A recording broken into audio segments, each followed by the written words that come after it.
Hare Krishna. So today we're reaching the end here. I think we're going to finish next week this Bhagavad Gita portion of the Bhakti Shastri course. Where this is the 36th part of Bhagavad Gita class in the series here, and so I think the next 137 will have us reach the end.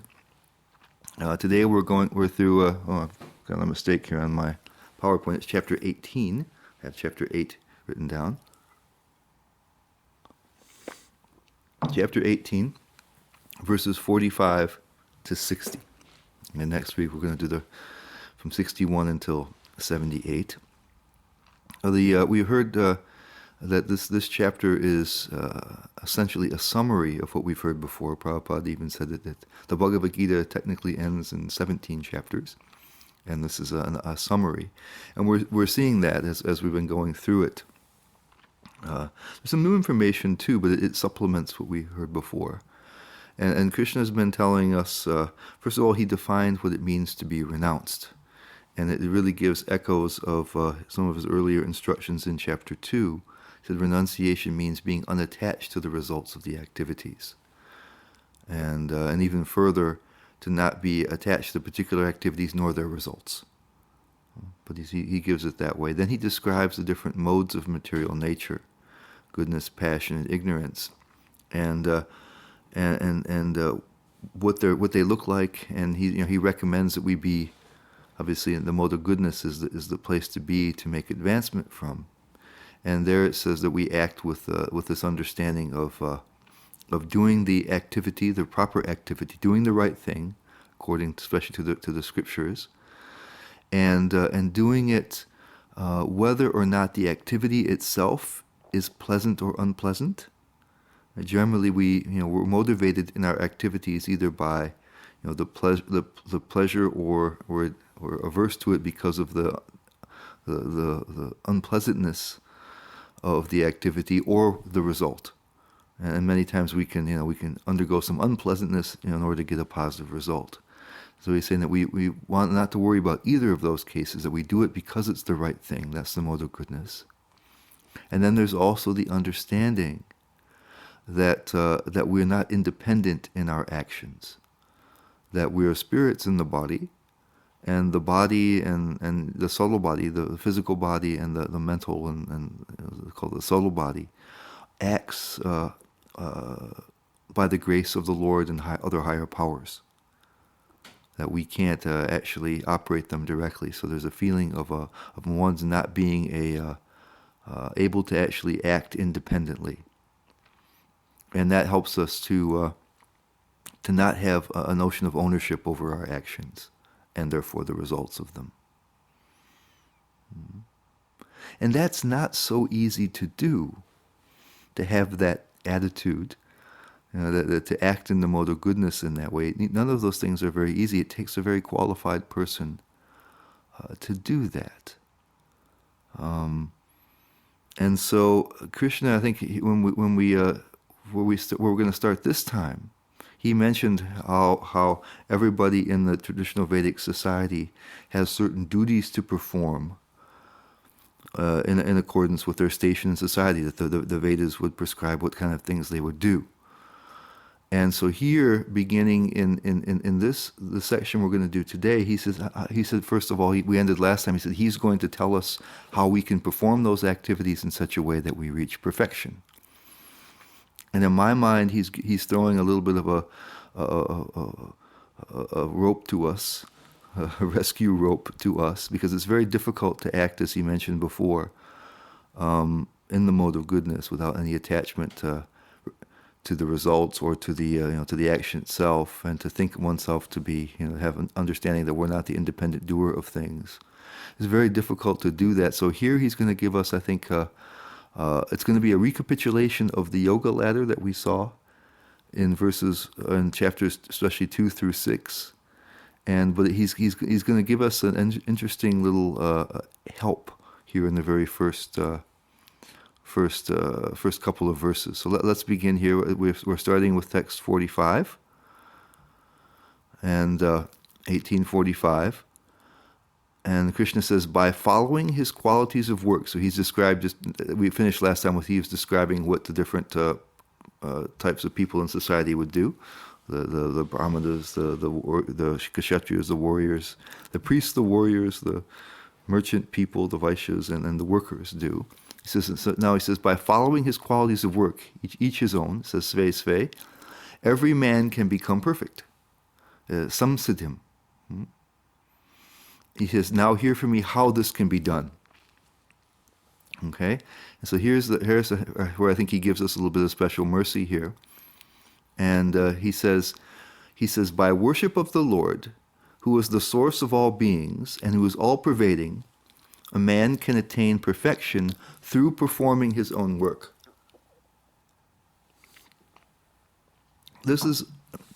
He mentioned this also, well, not quite in the same way, but in chapter 3, he mentioned how persons like Janak Maharaj had become perfect by performing their duties.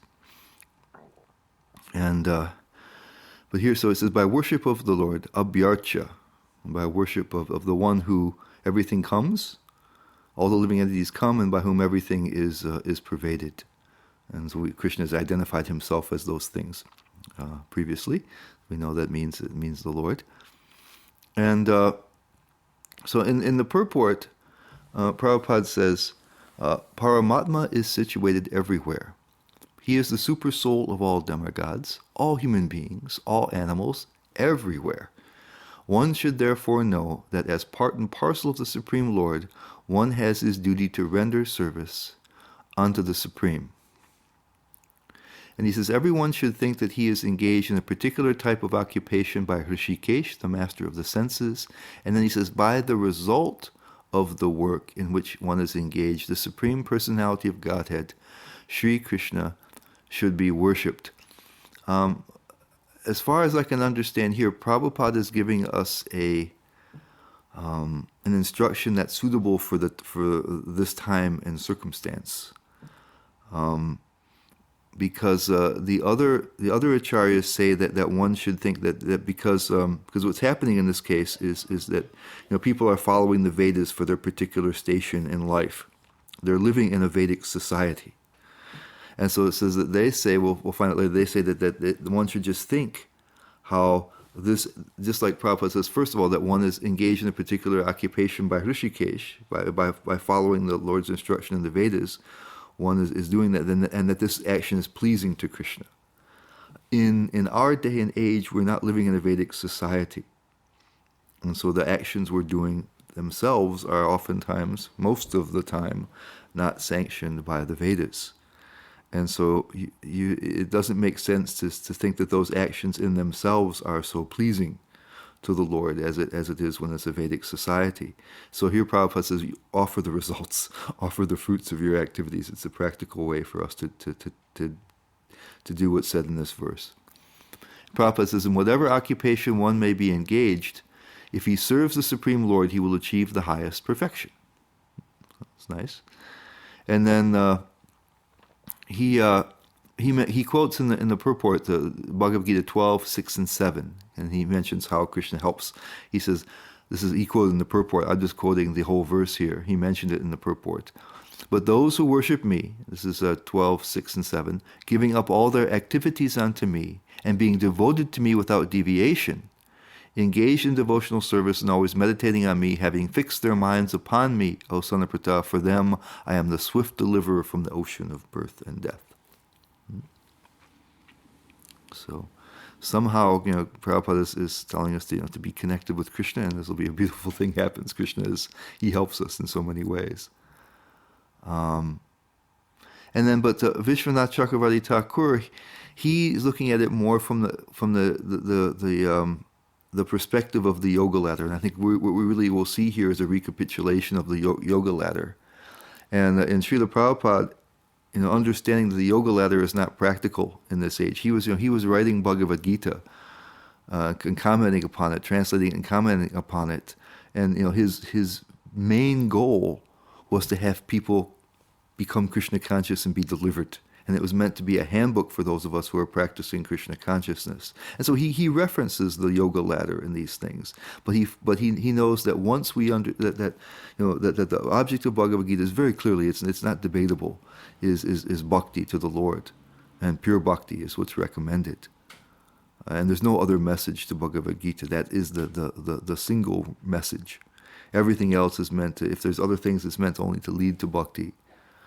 And he knows that in this day and age, the other types of yogas that Krishna mentioned aren't practical for hardly anybody. And so when we know those two things, we will see bhakti applications, because he said all these different other yogas, they have essential components of bhakti in them. Bhakti has them all, and something extra. But they're all essential components. We talked about that when we were dealing with the first 6 chapters. And so these verses have a bhakti application. And so Srila Prabhupada is unashamed. In fact, he's to show to emphasize the bhakti application, because that's what we're going to use it for. Really, that's what we're going to use Bhagavad Gita for if we're intelligent, is to do bhakti.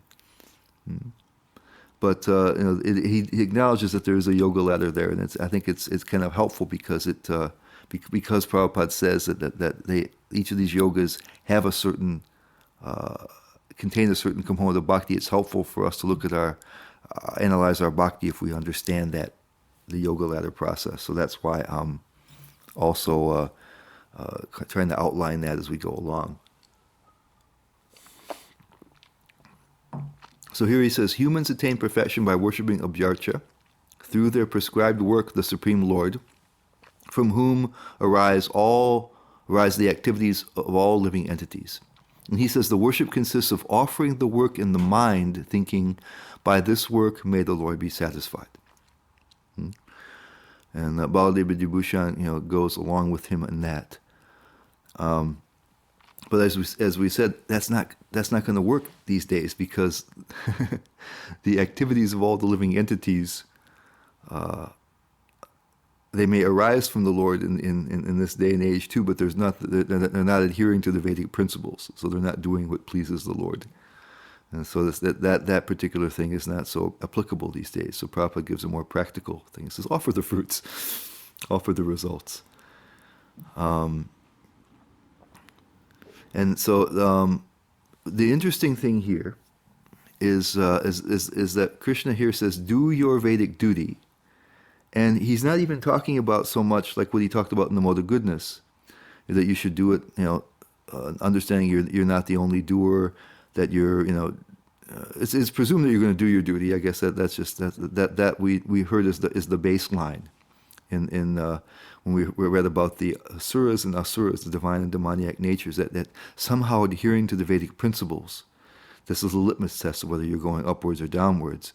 But he doesn't talk so much about your attitude towards the results of the activities. Krishna doesn't talk about thinking yourself not the independent doer here, as he does in the Mode of Goodness. He says just somehow, either in our case, offer the results, or somehow think that these works are pleasing to me. Bring the Krishna connection in. To my mind, that gives a certain purifying power. It's very difficult to just start out acting in that mode of goodness, understanding that I'm not the independent doer, that I'm going to do things, I'm not going to do things for either for the immediate or a long-term result, but just because it's the right thing. It takes a qualified person to do that. Not everybody can do that. Here, anybody who can at least follow the things in the Vedas, whatever their motivation may be, right? They may want the fruits, they may think they're the doer, but if they somehow bring Krishna into it, they can then be qualified, purified, and come to that kind of a stage. That bhakti they're adding some bhakti to it immediately, and that's a powerful ingredient. Vishwanath Chakravarti Thakur emphasizes that every type of dharma can only be successful if there's some presence of bhakti. Bhakti is always the active ingredient. So it seems that Krishna is really kind of opening it up a little bit here, giving us a little special, giving everybody a little special mercy here. That you don't have to come up to the standard of the mode of goodness exactly, like we just heard about the last time, but we can somehow be connected with the Lord and their activities. Okay, so moving on to 47. It is better to engage in one's own occupation, the swadharma, even though one may perform it imperfectly, than to accept another's occupation and perform it perfectly. Duties prescribed according to one's nature are never affected by sinful reactions. This, of course, resonates with Arjuna, because he was thinking of abandoning the battlefield and taking up the profession of begging, like a Brahmin might do, and thinking that was a better alternative. And Prabhupada says in the purport, he says, one's occupational duty is prescribed in Bhagavad Gita. As already discussed in previous verses, the duties of a Brahmana, Kshatriya, Vaishya, and Shudra are prescribed according to their particular modes of nature. One should not imitate another's duty. We're going to see this particular thing amplified upon in the verses up ahead. That that the different persons in different stations in society, they're put there because the duties they have are naturally appealing to them. They're their propensities. They fit their personalities and natures and abilities. And so it's hard to fight against that. Prabhupada says, in this way, one should work according to his own nature. No work is abominable, even if performed in the service of the Supreme Lord. And so there can be doubt in people's mind. Arjuna was thinking that by fighting and killing all these people, it's going to be something terrible. And here Prabhupada is saying, no, it's not abominable if it's sanctioned. One should act to satisfy the Supreme Lord, Prabhupada says. For example, Arjuna was a Kshatriya. He was hesitating to fight the other party. But if such fighting is performed for the sake of Krishna, the Supreme Personality of Godhead, there be no fear of degradation. And he says, anything done for personal sense gratification is a cause of bondage. The conclusion is that everyone should be engaged according to the particular mode of nature he has acquired, and he should decide to work only to serve the supreme cause of the Supreme Lord. So again, it fits, if you're doing something for the sake of the Lord, it fits the it fits the definition of renunciation. It's not done for personal sense gratification. Okay, 48. Every endeavor is covered by some fault, Krishna says, just as fire is covered by smoke. Therefore one should not give up the work born of his nature, O son of Kunti, even if such work is full of fault. And so I think, Prabhupada says here, he says, even if one is a Brahmana, he has to perform sacrifices in which animal killing is necessary. Similarly, a Kshatriya, however pious he may be, has to fight enemies. He cannot avoid it. Similarly, a merchant, however pious he may be, must sometimes hide his profit to stay in business, or he may sometimes have to do business on the black market. These things are necessary. One cannot avoid them. And so he says, in all the different dharmas, there's some downside. There's something that's unpleasant, and you can't avoid it, he says. There's something there that's doing some harm or damaging. He mentions other places in the purport. He says that the Vaishya is allowed to lie a little bit and say, "Oh, my dear sir, for you I'm making no profit." Little white lies are acceptable in the business, in the merchant business. So there's no activity that's completely clean. So Krishna compares it to smoke. Prabhupada says, a very nice example is given herein. Although fire is pure, still there is smoke. Yet smoke does not make the fire impure. Even though there is smoke in the fire, fire is still considered to be the purest of all elements. So the smoke doesn't mean that the activity isn't still beneficial. So that somebody who is performing their Vedic duty, should understand that the whatever harmful things may be embedded in it are insignificant compared to the benefit, the fire portion of it, the benefit of it. And Prabhupada says again, he says, this example of fire and smoke is very appropriate in this connection. When in wintertime one takes a stone from the fire, sometimes smoke disturbs the eyes and other parts of the body, but still one must make use of the fire despite disturbing conditions. Similarly, one should not give up his natural occupation because there are some disturbing elements. Like this Arjuna, there were some strong disturbing elements, but he still did the duty. Then Prabhupada says that is the perfectional point. When a particular type of occupation is performed for the satisfaction of the Supreme Lord, all the defects in that particular occupation are purified. So he brings it home because Krishna was saying you should do it, for his pleasure.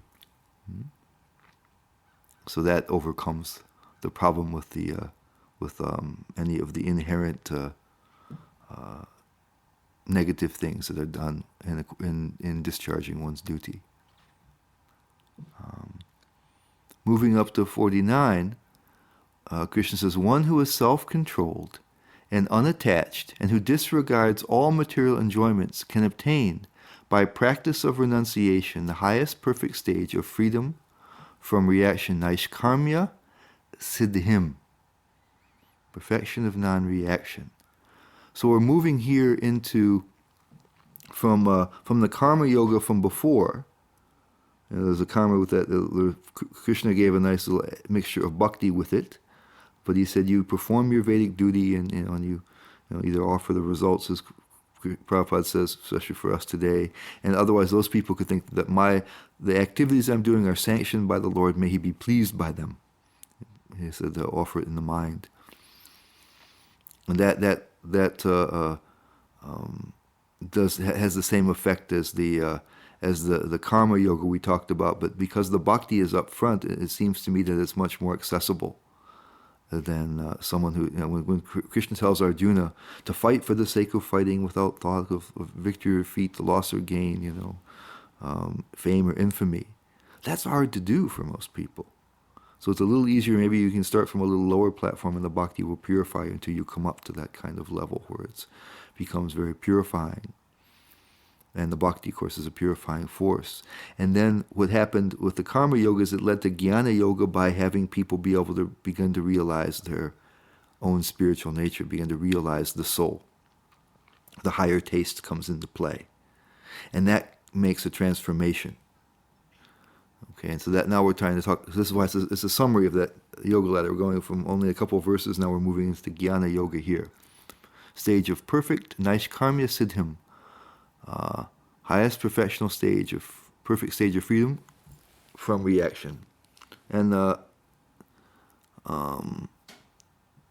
in 317, I think this is relevant. He says, but for one who takes pleasure in the self, whose human life is one of self-realization, and who is satisfied in the self only, fully satiated. So the higher taste is coming strongly. For him, there is no duty. Krishna already mentioned this in that chapter. And this is my comment here. By following the directions of the previous verses, one becomes purified and becomes qualified to give up his other duties and simply engage in the process of self-realization. And Prabhupada says, this state of mind is called yogarudha, or the perfectional stage of yoga. That's from the purport. And then in chapter 6, they defined that. A person is said to be elevated in yoga, yogarudha, was the Sanskrit word there, when having renounced all material desires, he neither acts for sense gratification, nor engages in fruitive activities. So then one becomes purified enough that, because what's happening is by doing your duties according to the Varna ashram system, you're leveraging your natural inclinations. The things that the Kshatriyas do, they're naturally inclined to do it. The Brahmins the same thing, the Vaishyas the same thing, the Shudras the same thing. It's just regulated. So it's a stable path because you're not having to act out of character.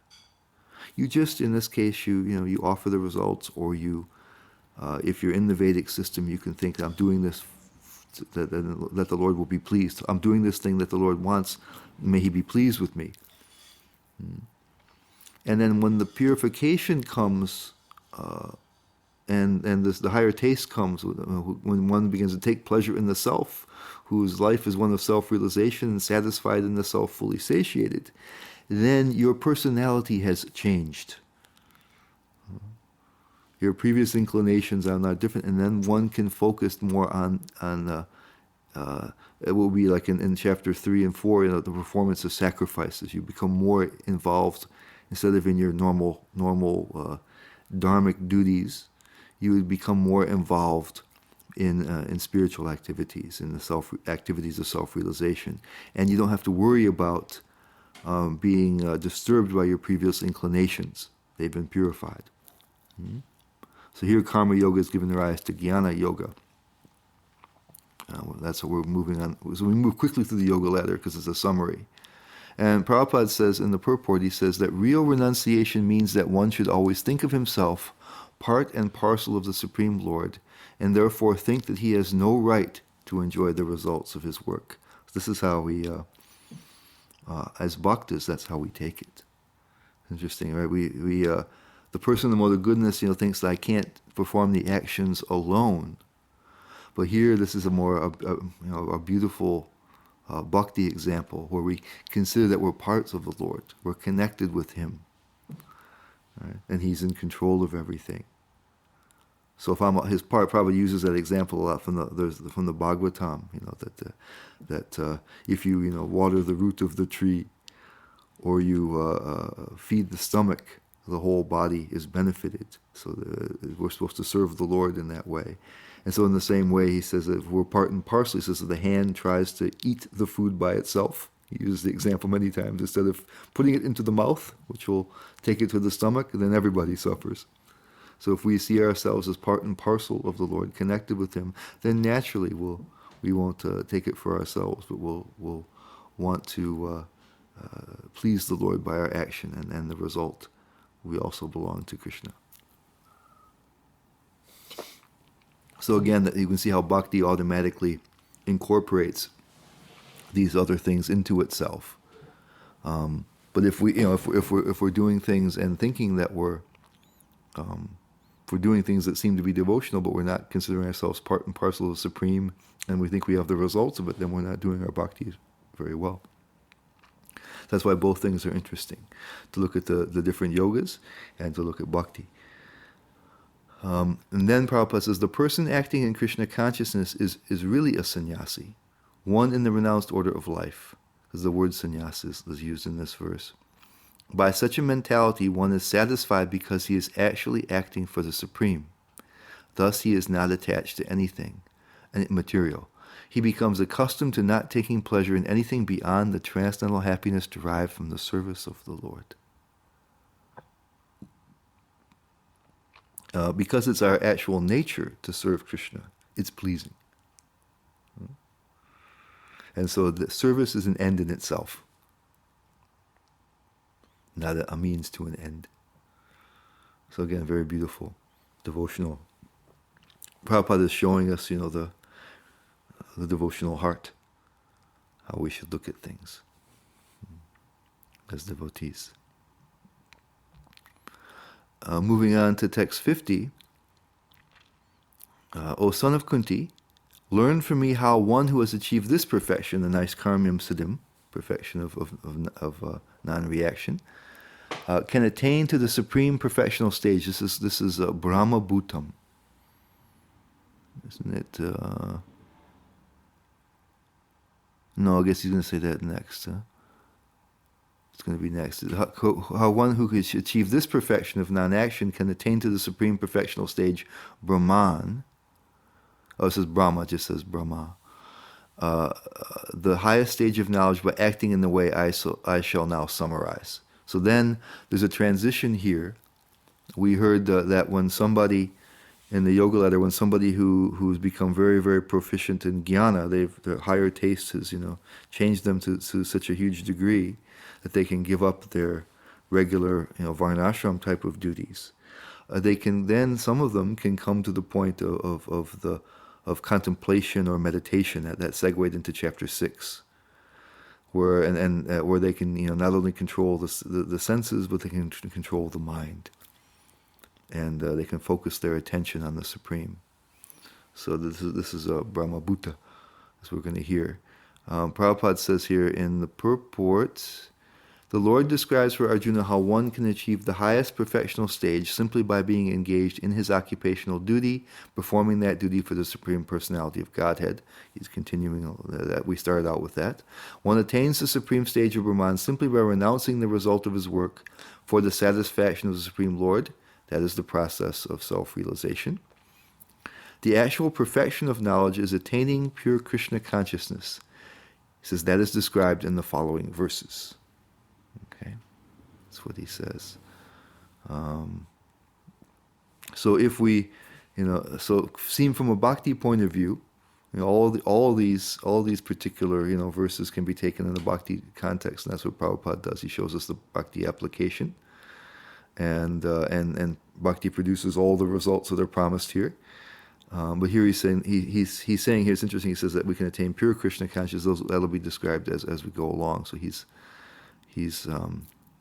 and we'll see that's going to happen. So we're going to kind of go up the yoga ladder and all the way to bhakti here in these verses. And here that part of the purport Prabhupada seemed to be describing a little more the yoga ladder, or the other part he's focusing on the bhakti application for us.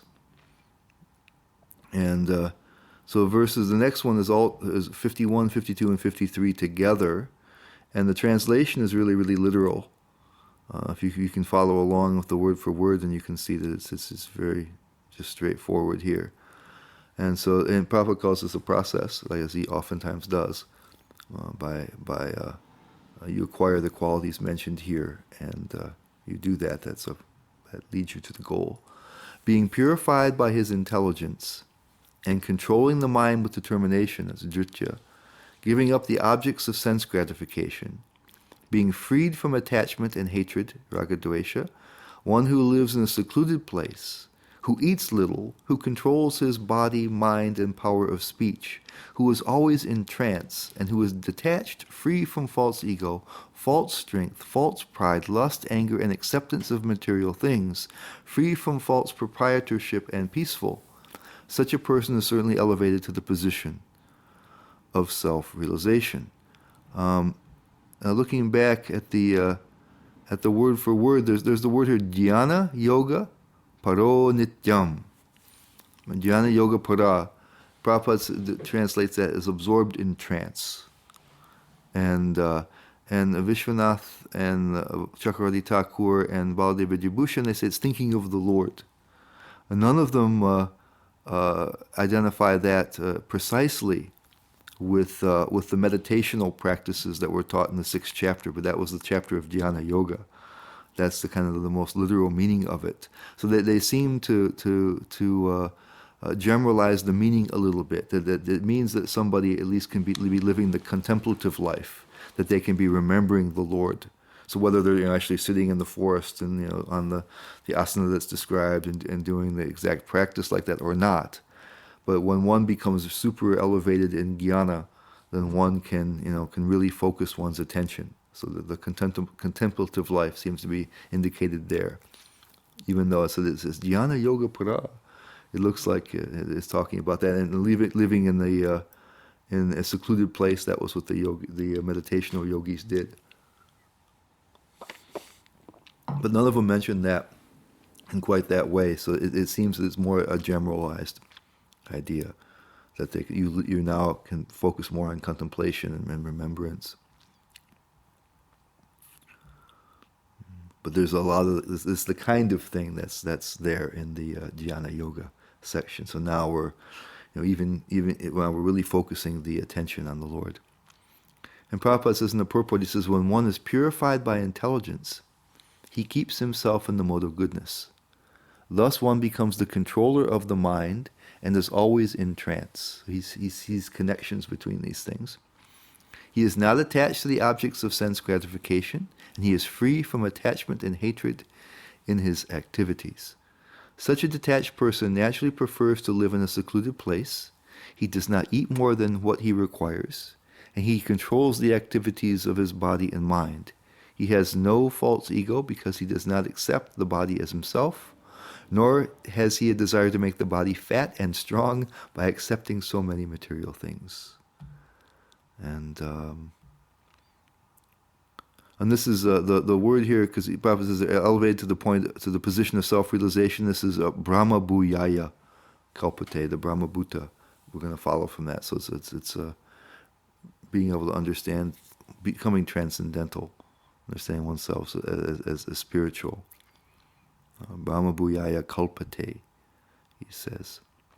That's what Sanskrit says in here. Prabhupada says is certainly elevated to the position of self-realization. That's how Srila Prabhupada translates that. So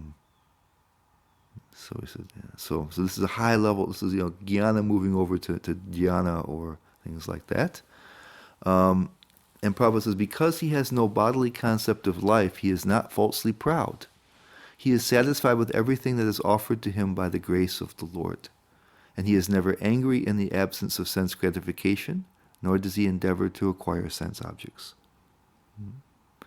Thus, when he is completely free from false ego, he becomes non-attached to all material things. And that is the stage of self-realization, of Brahman, he says. That stage is called the Brahmabhuta stage. When one is free from the material conception of life, he becomes peaceful and cannot be agitated. And so my comment here is that now it's either contemplation or dhyana, kind of a situation here on the yoga ladder. And then we're going to make the transition to bhakti. As we understood that the yoga ladder gives us an opportunity. It's useful if and only if it takes you the next step to bhakti. And we understood that it doesn't always do that.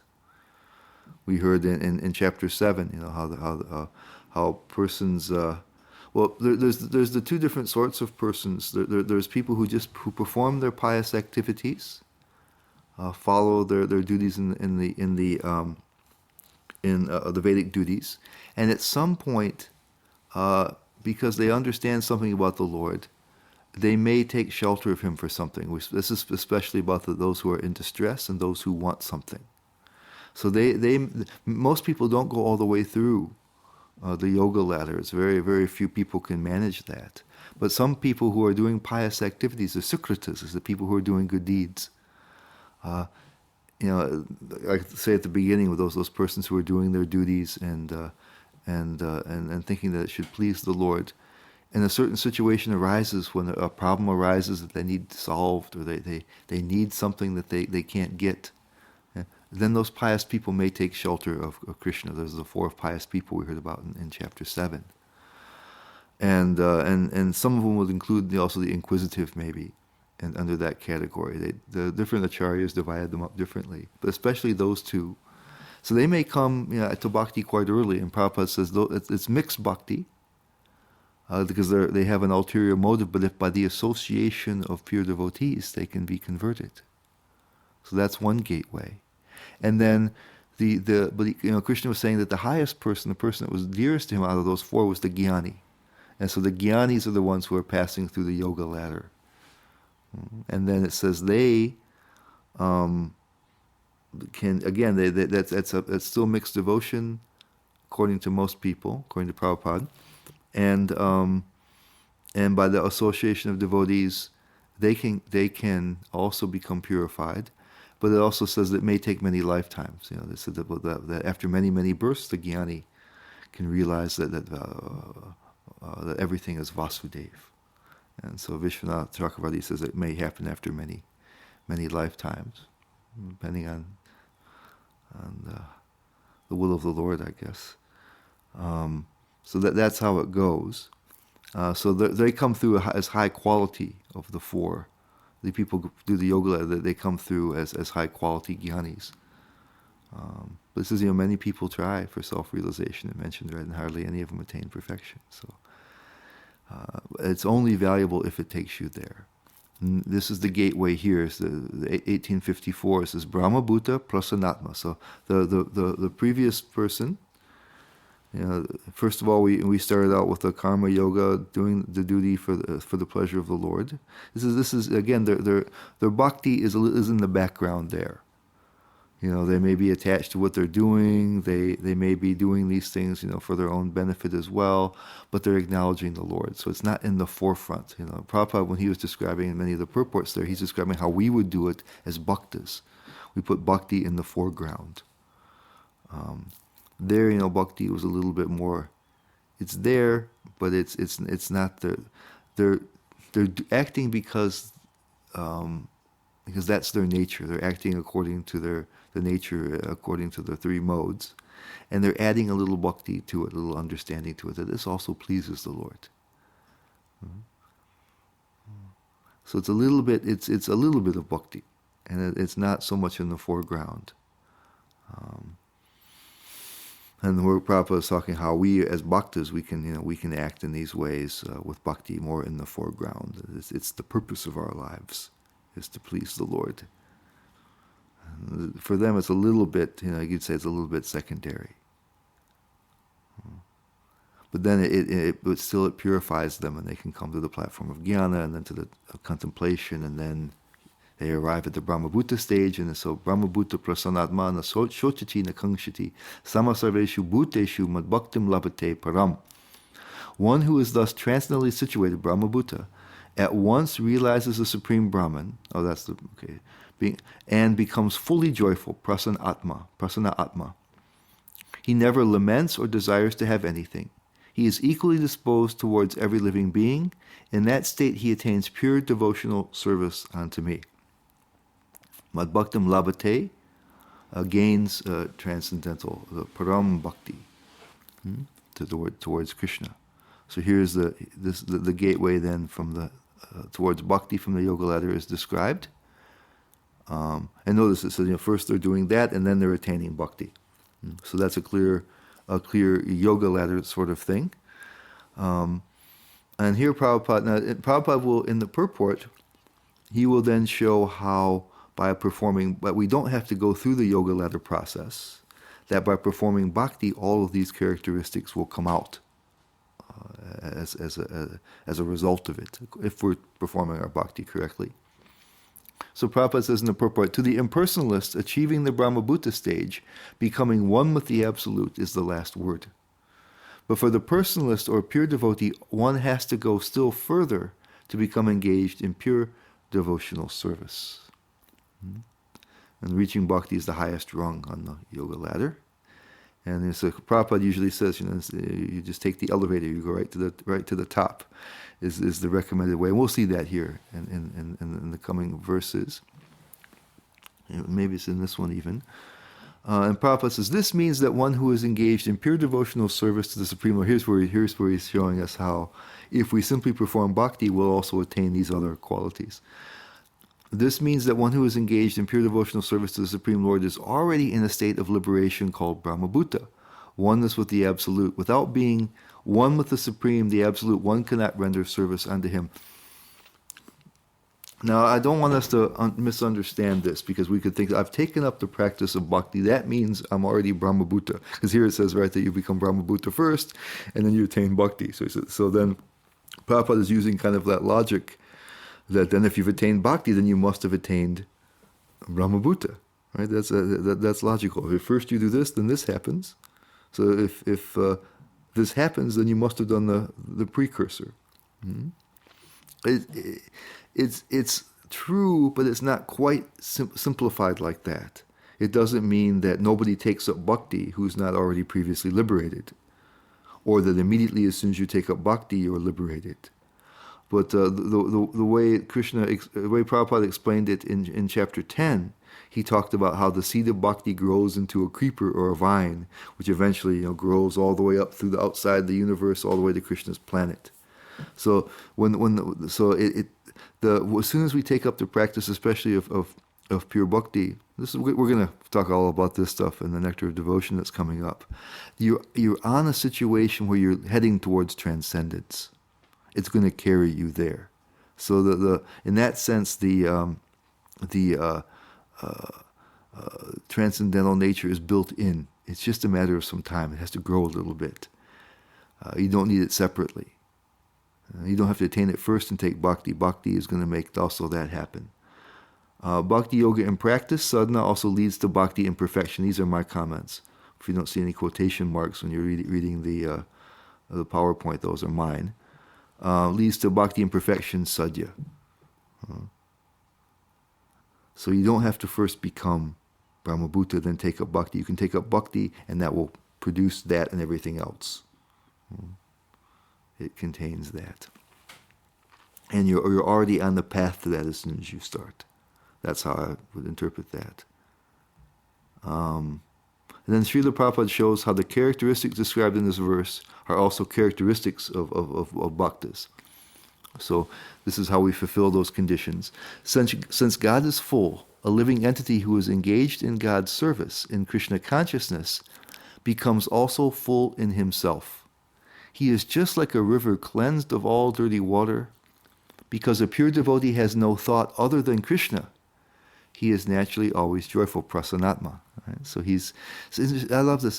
He says, since God is full, a living entity who is engaged in God's service, in Krishna consciousness, becomes also full in himself.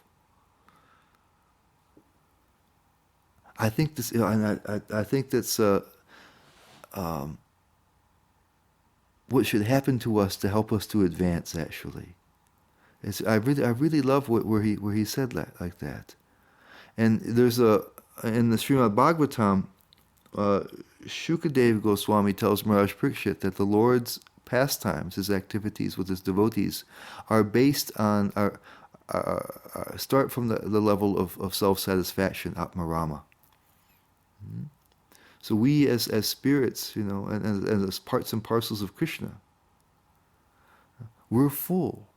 We're Atmarama. The bliss of service just increases that.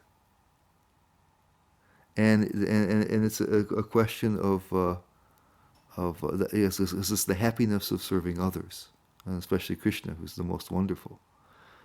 But that's what we should be feeling. If we grow in bhakti, we should become more and more full in ourselves. It doesn't mean that then we'll, it doesn't mean, of course, that being full in ourselves means we won't serve Krishna. We'll serve him more from that state. Right now, our relative emptiness is causing us to be attracted to material things. It's distracting us. Or it makes us want to, worship Krishna for some relief of these things, rather than for his pleasure. So I really like that. I really think that's one measure. Prabhupada said that we can measure our practice, gauge our progress by how lust, anger, and greed go away, and those are all features of emptiness rather than fullness. So, lust and greed are trying to fulfill emptiness, and anger is frustration when you can't. So because a pure devotee has no thought other than Krishna, he's naturally always joyful. Krishna is so wonderful. And then he says, he does not lament for any material loss or aspire for gain, because he is full in the service of the Lord. He has no desire for material enjoyment. Again, full in the service of the Lord. He has no desire for material enjoyment, because he knows that every living entity is a fragmental part and parcel of the Supreme Lord, and therefore eternally a servant. I think he keeps mentioning this fullness because of the prasanatma part of this, Brahmabhuta prasanatma part of the verse. That someone who understands themselves as transcendental has a certain inner happiness and feeling of fullness, and so I said the devotee also has that. And here, instead of just seeing everyone as a soul, it says they say every living entity is a fragmental part and parcel of the Supreme Lord, and therefore eternally a servant. So we value others. There's extreme value in others because they're also parts and parcels of Krishna, who's our beloved. So it's a higher stage than somebody in Brahmabhuta who just see all the spirit souls. They see them as there's the same kind of spirit soul in all bodies, and they feel a kinship with everyone because we're similar in that way. But here it says, and particularly the devotees see them as dear to the Supreme Lord, parts and parcels, and so therefore they have tremendous value.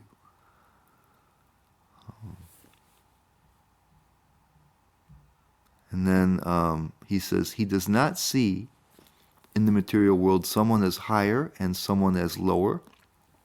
He says higher and lower positions are ephemeral, and a devotee has nothing to do with ephemeral appearances or disappearances, meaning it's just a question of the bodies. So Lord Chaitanya says that the souls are traveling up and down throughout the universe, taking all these different various types of forms. But the soul is the thing that's lasting, and regardless of the form, the same sort of thing. They're all the same souls. It's the same. There's not a soul for animals, or a soul for plants, and a soul for humans, or a soul for demigods. Any individual soul can take all of these different forms, and each one is individual, each one is unique, right? But they're all very similar in so many ways. The Prabhupada says here, the world is miserable. This is really wonderful statements in the purports in this section, because we're getting into bhakti here. The world is miserable for the materially infected person, but for a devotee, the entire world is as good as Vaikuntha or the spiritual sky. And by that, again, it means that if one sees everything in connection with Krishna and is simply serving, then they're going to be this Brahmabhuta Prasanatma. They're going to be fully satisfied and happy in devotional service. It says that one is qualified for bhakti, nectar of devotion, if one is not too attached to material nature, nor too detached. So you think you're either attracted or averse. You think it's sukha, pleasurable, or you think it's dukkha, miserable. Too much either way. It's somewhere in the middle. Because the right thing is that we understand that it's Krishna's energy. It may not be the highest energy, it may be the inferior potency, but we can use it in Krishna's service and be connected with Krishna very wonderfully. And then Prabhupada says, this is the Brahmabhuta stage, and this stage is attained very easily by the pure devotee. Okay, so there again he's clarifying. Before he was saying that someone who's practicing pure devotional service must already be that. He says it's attained by them very easily. So by doing it, it's like they say sometimes that the tree is there within the seed, so the creeper is there within the bhakti lata. It's just a question of time separating it. And then Prabhupada says, such a stage can be achieved by the mercy of Lord Chaitanya, who preached pure devotional service in this age. So here Prabhupada is talking about the direct path to bhakti. Not going up the yoga ladder, which isn't practical. You simply need the mercy of Lord Chaitanya or his devotees. That's how it begins. That's the elevator to the top. And everything else that's attained by everybody else on the yoga ladder is also attained to their practice of bhakti. So if you don't go to bhakti from the yoga ladder, it doesn't help you out. And if you just go directly to bhakti, it just has all the advantages. You don't miss out on a thing. If you skip the whole yoga ladder and go right to bhakti, everything that they attain, you attain plus the thing that they haven't yet, which is devotion. And so we can gauge our progress in bhakti by looking at how well these characteristics have manifested.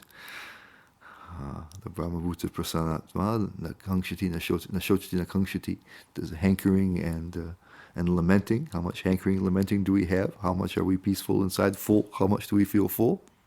And how do we see equal people, especially as being dear to the Lord Krishna, parts and parcels of Lord Krishna, people and all living entities. I'm being too restrictive there. Not just people, but all living entities. We can start with other devotees and try to expand, but at least somewhere we should have that notion how others and other creatures are also very dear to Krishna. Now, here is the Vishwanath Chakravarti Thakur. He explains how it comes about for those in the yoga ladder. How come when the Brahmabhuta Prasanatma, how does that, Mad Bhaktim Labate Param, how does that happen? Where does it come from? Why, when they attain that stage, do they attain bhakti? And he says, though bhakti was previously present in a small portion during practices such as jnana and vairagya, knowledge and renunciation, in order to bring about liberation, bhakti was not clearly visible. Being like the antaryami, the super soul, the one who's within, in all beings. Therefore, the word labate means discovers, is the suitable word rather than produces, since it was already present within the person. So what he's saying is that we introduced from the very beginning, Krishna introduced a bit of bhakti, right, with the beginning of doing one's duties, thinking it's pleasurable for the Lord. And so that bhakti continues through the jnana and dhyana stages. And then when they reach the liberated stage or the Brahmabhuta stage, and then it was there, and now it just becomes more prominent. The other things are now declining. And so then the bhakti kind of emerges. He says it emerges or is discovered. And here in the Chaitanya Charitamrita, it's in the Madhya Lila chapter 8, I believe. There's the discussion between Lord Chaitanya and Ramananda Roy. And Lord Chaitanya was inviting Ramananda Roy to explain devotion to him. And he offers various even verses also from the Bhagavad Gita and things that define devotion.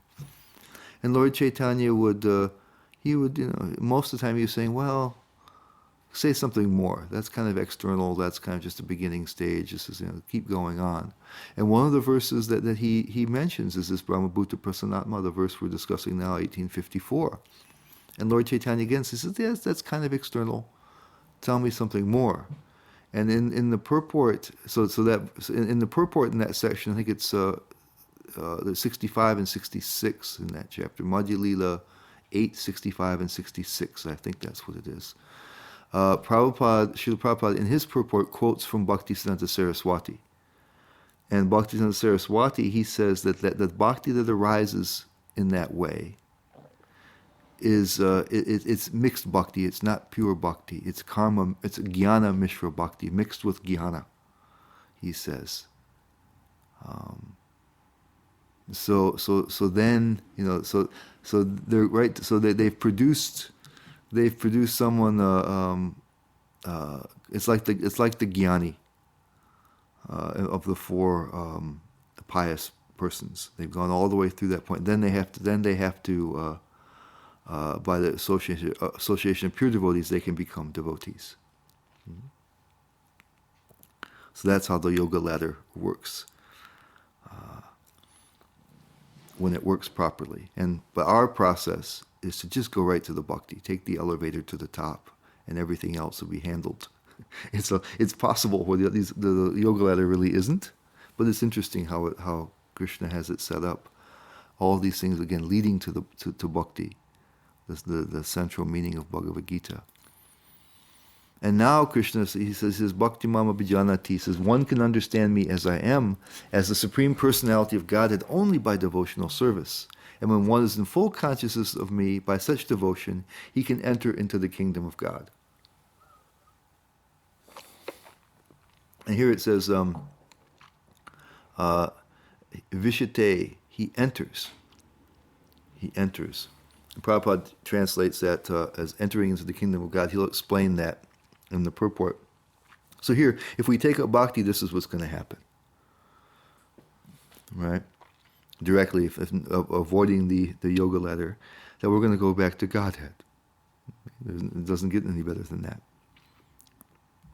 So here Prabhupada says in the purport, he says, after attainment of the Brahmabhuta stage of freedom from material conceptions, devotional service begins by one's hearing about the Lord. See, Prabhupada also, he's in the previous verse, he wasn't so clear about it being mixed bhakti, but here he says, how does it begin? It begins by hearing about who do you hear it from? The devotees. Mm-hmm. So the pure devotion is going to come through the association of devotees. And And then my comment is that one doesn't need to reach the Brahmabhuta stage in order to take up bhakti, however, and Prabhupada explains here, he says, when one hears about the Supreme Lord, automatically the Brahmabhuta stage develops and material contamination, greediness and lust for sense enjoyment disappears. As lust and desires disappear, from the heart of a devotee he becomes more attached to the service of the Lord, and by such attachment he becomes free from material contamination. In that state of life he can understand the Supreme Lord. So he gives an idea of the process of bhakti and how it purifies us. We don't need to be pure to start the stage of pure bhakti. By the power of it, it purifies. It does all the things that people try to accomplish so long and hard through the yoga ladder. And those that finally come up through the yoga ladder, they still have to have the same thing you have, association with devotees, to enter into full bhakti. So it's interesting, Prabhupada. How do they do it? How does that labhate come? Through hearing from the devotees. So there he's talking about full devotion, real devotion. And this is being talked about in this verse. We're done with the yoga ladder, just like in Bhagavad Gita. When the yoga ladder is over, you jump right into bhakti. And that's what we're going to hear now. No more other yoga, it's just bhakti. And Prabhupada says, if anyone wants to understand the Supreme Personality of Godhead, because here it says that it's only by that devotion can you be known. He has to take to pure devotional service under the guidance of a pure devotee. Otherwise, the truth of the Supreme Personality of Godhead will always be hidden.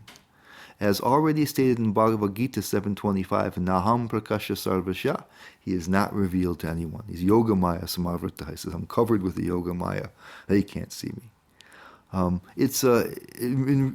reality, both are being conditioned and covered over by material nature, and being able to see through it are accomplishable only through the agency and the mercy of the Lord.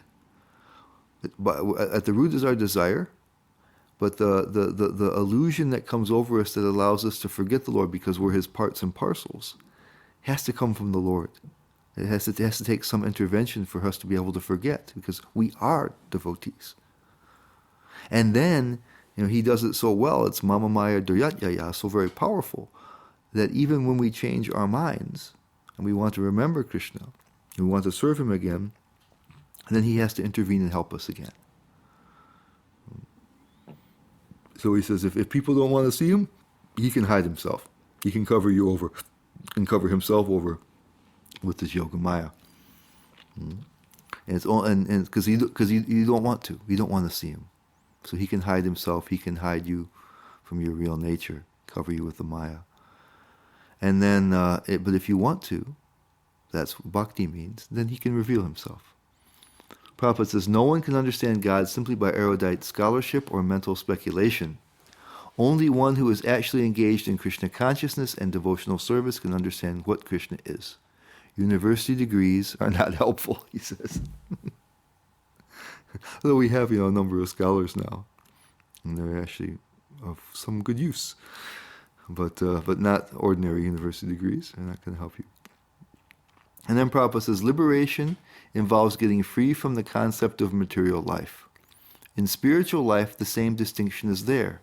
The same individuality is there. But in pure Krishna consciousness, I'm not reading that very. Liberation involves getting free from the concept of material life. In spiritual life, the same distinction is there. The same individuality is there. But it is in pure Krishna consciousness. One should not mistakenly think that the word vishate, enters into me, supports the monist theory that one becomes homogeneous with the impersonal Brahman. No. Vishate means that one can enter into the abode of the Supreme Lord in one's individuality to engage in His association and render service unto Him. Presuming that the impersonalist commentators try to seize on that particular word, vishate. We have to remember that everything is Krishna. And when you enter into the spiritual world, that's all of internal potency there. So it's really Him. It's Him in His whole, in His world there. Everything, even the material energy, is Him, It's not expressing his inner self. There's the spiritual world is the world as Krishna likes it. The material world is a concession to us who can be. He finds his uses for it, but it's a concession for those who don't want to serve. So the spiritual world is the world that Krishna likes and likes to have to be, and so it's just like, if somebody has a certain taste or they decorate their home and stuff, it's an extension of their personality, kind of. The whole spiritual world is an extension of Krishna's personality, and it's his own personal energy. So it's quite accurate to say that you enter into him when you enter the spiritual world. So it makes perfect sense to say that.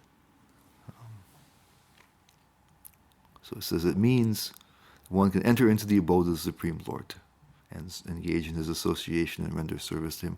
Krishna, as far as I can understand, he doesn't think that just homogeneity is very interesting. He likes this, he likes relationship. Where he's full and you're full, and there's love between everyone.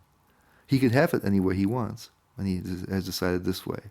1856, though engaged in all kinds of activities, my pure devotee, under my protection, mat vyapashraya, under my protection and shelter, reaches the eternal, imperishable abode by my grace. Shashvatam, eternal, padam, this is abode, avyayam, imperishable, under my protection by my mercy. So this is now we're talking pure bhakti. That's how it's done. See, pure bhakti means, we mentioned before that the impure bhakti has these two things. Either we want something besides bhakti, we're performing it for an ulterior motive, or we think that we need something else besides bhakti to be successful spiritually. We need a separate type of renunciation, we need a separate type of knowledge, or we need something, the powers of yoga. But here, bhakti works by the mechanism of the Lord's mercy. We receive it from the Lord's mercy, and as we try to serve the Lord, he reciprocates, he helps us. He says in chapter 10, enters into the heart with the flaming lamp of knowledge, dissipating the darkness of ignorance. He says he gives us the intelligence. He's very active in the business of our spiritual progress. Where in the yoga ladder, he's very much in the background. So you have to somehow follow your prescribed duties. Try to either please him a little bit, try to please him with it, or before you have to try to understand that you're not the independent doer of activities. There's higher powers involved. You have to do it whether it's pleasant or not, and you have to do it whether the result is pleasant or not. And then and then continue on from there all the way up the ladder where you have to control your mind and attention and all these things. Very difficult. But here Krishna, we may start very impure, but if we show that desire to have our relationship with him, to revive that, to make it be real, then Krishna reciprocates. He helps us directly by my mercy, mat prasadat. It's beautiful, and so that's the mechanism of how it works. We don't have to have any. We attain the qualities we need. To perform the yoga ladder, you have to have so many different qualities. It's very difficult. And Vishwanath says that you can't even do it. You'll never follow it unless there's some bhakti present. That's the thing that helps you. So you won't be able to follow even your duty in the varnashram system. He says there's not a little bhakti there. So we want to take all the bhakti, and it works very nicely. And this is a beautiful paragraph here in the purport. The word mud vyapashraya means under the protection of the Supreme Lord. To be free from material contamination, a pure devotee acts under the direction of the Supreme Lord or his representative, the spiritual master. There is no time limitation for a pure devotee. He is always 24 hours a day, 100% engaged in activities under the direction of the Supreme Lord. My understanding of that part of it is that we see even Even the six Goswamis, they barely slept and they barely ate. So they're eating prasadam, and if they're sleeping, in some way you're maintaining your physical body so that you can serve. So that's simply, if you're driving an automobile and you do some routine maintenance on it, that's just part of what it is. Right? The car is no longer ceasing to be something for your transportation. It's just something that has to be invested into it. So if we're sleeping and and eating and taking care of ourselves a bit, that part of it also can be considered the service. It's just like you have to maintain your car if you want it to keep driving. So I think that can still be figure into the 24 hours a day. Otherwise you think, how am I going to do that? 100% in 24 hours a day. I think that fits under that. To a devotee who is thus engaged in Krishna consciousness, the Lord is very, very kind. In spite of all difficulties, he is eventually placed in the transcendental abode of Krishna Loka. He is guaranteed entrance there. There is no doubt about it. In that supreme abode, there is no change. Everything is eternal, imperishable, and full of knowledge. Very, very kind. He gets even better, Prabhupada does here in some of at least one of the coming purports here. He really shows the heart of a devotee and the heart of Krishna here so nicely. And then Krishna advises further, in all activities just depend upon me. Matparaha, under my protection, Prabhupada says, and work always under my protection. In such devotional service, be fully conscious of me. So here Krishna is giving him the real lowdown. Again, we're in the stage of just bhakti. This is what we really want to do. All the stuff in the yoga ladder is nice enough. And aspects of that are incorporated into bhakti. That's very nice. But the real thing, this is the real thing that Krishna wants in Bhagavad Gita. The Prabhupada says, now one may argue that Arjuna was acting under the personal direction of Krishna, but when Krishna is not present, how should one act? So we can say that now. And Prabhupada says, if one acts according to the direction of Krishna in this book, Bhagavad Gita, as well as under the guidance of the representative of Krishna, then the result will be the same. So we can follow that instruction. Krishna here was talking directly to Arjuna, telling him what to do, but he's also talking to us. And then Prabhupada says the word matparaha is very important in this verse. It's interesting. In the word for word, he translates it as under my protection. But also this word has been used as a designation for a devotee. And Prabhupada seems to be showing that here in this part of the purport. The Sanskrit word matparaha is very important in this verse. It indicates that one has no goal in life save and except acting in Krishna consciousness, just to satisfy Krishna. And while working in that way, you should think of Krishna only. I have been appointed to discharge this particular duty by Krishna. While acting in such a way, one naturally has to think of Krishna. This is perfect Krishna consciousness. So Prabhupada really, you can almost feel how when Krishna is really talking so intently about bhakti, how it's pleasing to Prabhupada. Prabhupada sometimes said his purports were his ecstasies. You can see him really revealing the heart of bhakti here and the heart of Krishna in some of his commentary here. It's really, really beautiful. I have been appointed to discharge this particular duty by Krishna. It gives us a real help how we should proceed in our devotional service. And he says, one should, however, note that after doing something whimsically, he should not offer the result to the Supreme Lord.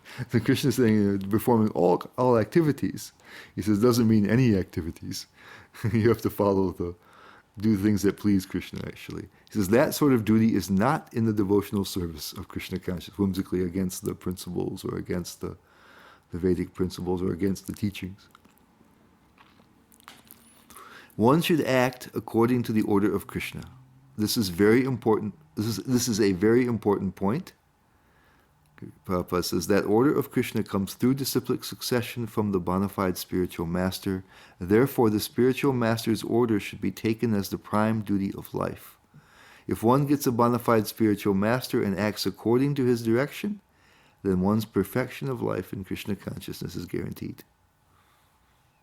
So yeah, not whimsically. The devotion is understood.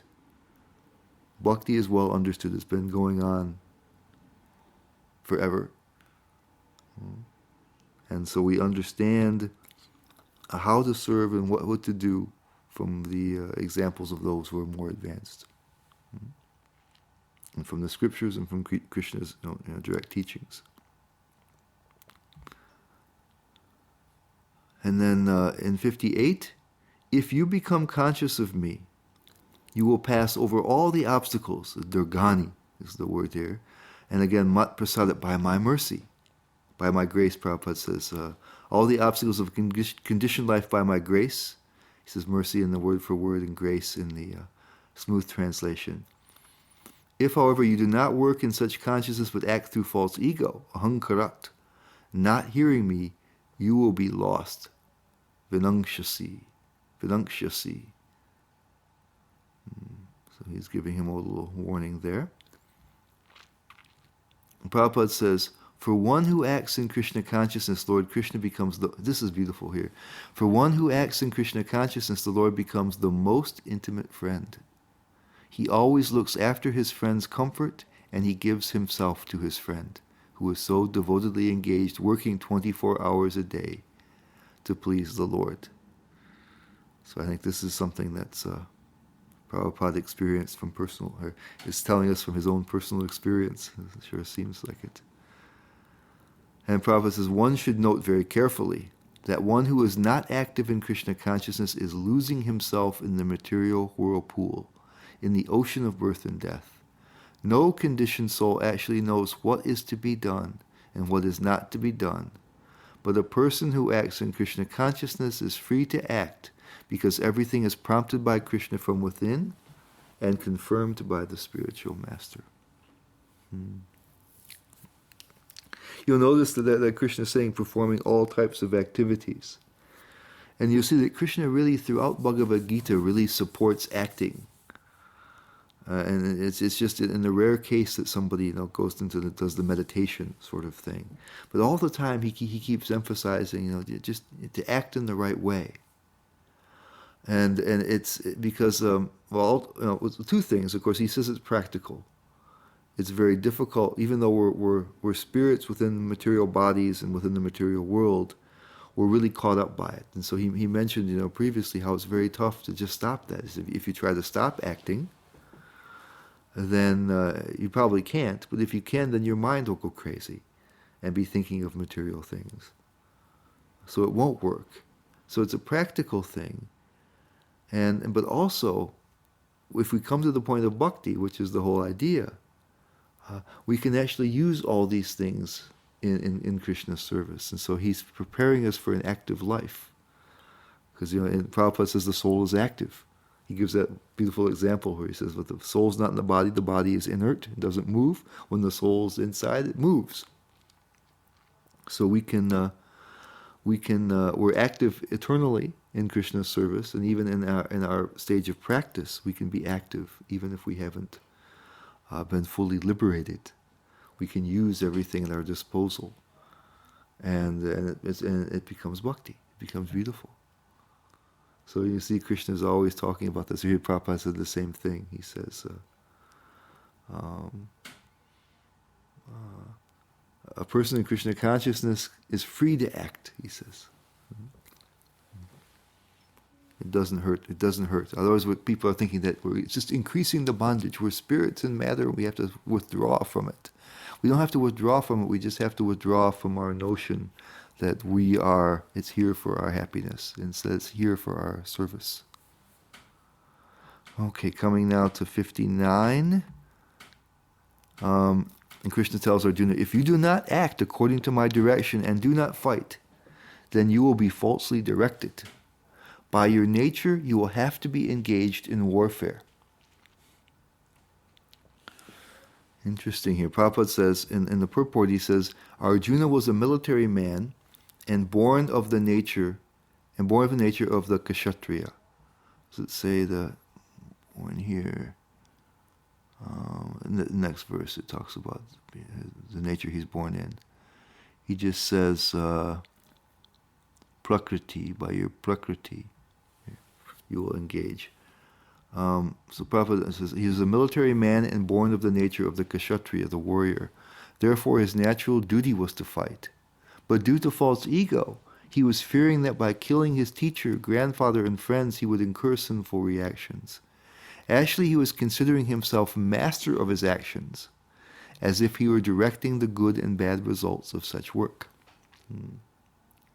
He forgot that the Supreme Personality of Godhead was present there, instructing him to fight. That is the forgetfulness of the conditioned soul. And then he says, no one can ascertain his destiny as the Supreme Lord can.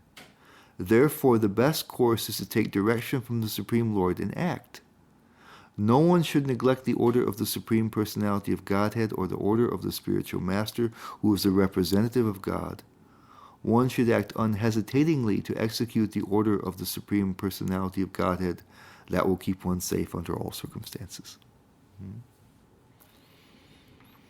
And then 60 will conclude, he says, under illusion, Krishna tells Arjuna, you are now declined to act according to my direction. But compelled by the work born of your own nature, svabhava jena, you will act all the same, O son of Kunti. Prabhupada says, if one refuses to act under the direction of the Supreme Lord, then he is compelled to act by the modes of material, by the modes in which he is situated. Everyone is under the spell of a particular combination of the modes of nature and is acting in that way. But anyone who voluntarily engages himself under the direction of the Supreme Lord becomes glorious. So we're going back. Arjuna was thinking he could become a beggar. All right? He said, this is so painful. He was thinking that both the activity was going to be painful in killing his friends and relatives, and that also the result would be horrific. That he said that this generation will be wiped out. The younger generation, seeing how they've acted so badly, would take up, also doing wrong things. They would be spoiled, and since they wouldn't carry out the rituals for the ancestors would fall down. So it would ruin all previous generations. The current generation would be killed, and future generations would be set on a downward path. So he said, I see only terrible things happening, he thought. And so he thought he will take up the life of begging. He said, I'll take up the life of begging. And so Krishna is saying, no, you're going to end up fighting. And I think we can see how that would happen, because Krishna also mentioned in the second. He said that for an honorable person, right, that dishonor is worse than death, and the harsh words against them are more painful even than death, and that the people who respected him, if he left the battlefield, would take him lightly. Right? They would say they're not going to think that he was so honorable that he left the battlefield. They were going to say that he took one look at us. He came out. Krishna drove him up between the armies. Right? He took one look at us, freaked out, and ran away. He was supposed to be such a great warrior. He's a coward. He's useless. He was weak. He was a nobody. And those kind of words would pierce the heart of a kshatriya who tend to be proud of their reputation. And he'd want to show them that he wasn't weak, he wasn't that. He would want to fight with them. Burijan Prabhu, in his Surrender Unto Me, he describes how the Kshatriyas by nature don't ask for anything. He gives the example when the Pandavas were in exile, there was a beautiful lotus flower floated down a stream. And Draupadi asked Bhima, to go get more of those lotus flowers. They're so beautiful. And so he went upstream until he found the pond where they were growing. And he was going to pick, and these yakshas came, the servants of Kuvara, the treasurer of the Devatas, and said, no, this belongs to Kuvera. But if you ask nicely, Kuvera will probably let you pick some. And Bhima said that he's a kshatriya, he doesn't beg for anything. And so he fought with them, defeated them and took the lotus flower. So that's the nature of the Kshatriyas. So Arjuna might be able to, in the heat of the moment, when he's freaked out by what's about to happen, he may, take up the path of begging, but it won't last. It won't last. He says, if you don't do it, if you don't fight now, following in my directions, which will, if you do that now, he promised, by my mercy, you're going to conquer all obstacles. You're going to go back to Godhead. Everything wonderful will happen. If you don't do it, you're going to end up fighting later at the wrong time, and not have all those benefits. So next time, I believe we'll be able to finish the rest of the 18th chapter, and that'll conclude Bhagavad Gita, and then we'll take up afterwards the first 19 chapters of the Nectar of Devotion, which, I wanted to do that. We started out with the Nectar of Instruction, which talks just directly about pure bhakti. And then we went to Isha Upanishad, which is, it covers some of the same things Bhagavad Gita does, but it's very short and a little bit more philosophical. And then Bhagavad Gita, which gives us so much information. And then I wanted to finish again with the pure bhakti. And the Nectar of Devotion talks about that, because that's really what we're here for.